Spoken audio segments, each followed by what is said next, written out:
সাবেক আইজিপি বেনজির আহমেদকে দেশে ফিরিয়ে আনতে সব কাগজপত্র দুবাই পুলিশের কাছে পাঠানো হয়েছে জানিয়েছেন স্বরাষ্ট্রমন্ত্রী সালাউদ্দিন আহমেদ। শনিবার সচিবালয়ে পুলিশ সদস্যদের পুরস্কার প্রদান অনুষ্ঠান শেষে তিনি সব কথা জানান। বলেন, দুবাইয়ের সাথে থাকা চুক্তির আওতায় দ্রুতই অপরাধীদের ফেরত আনা যাবে। নির্বাচিত সরকার আসার পর পুলিশের আত্মবিশ্বাস ফিরে পেয়েছে আর বেড়েছে কাজের গতিও।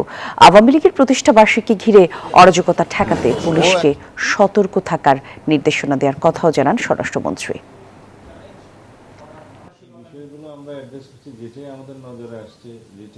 প্রতি সপ্তাহে সর্বোচ্চবার বিকাশ পেমেন্টে 50 জন হবেন পেমেন্ট চ্যাম্পিয়ন। জিতে নিন টিভি সহ আকর্ষণীয় সব প্রাইজ। সমস্ত কাগজপত্র, ওয়ারেন্ট, মামলার বিবরণী সহ অনেক কাগজ দিতে হয়, সেগুলো আবার আরবিতে ট্রান্সলেট করতে হয়। পররাষ্ট্র মন্ত্রণালয়ের সচিবের সাথে সশরীরে সাক্ষাৎ করে সেটা হ্যান্ড ওভার করেছেন। ওই বিকেলেই তারা ডিপ্লোম্যাটিক ব্যাগে করে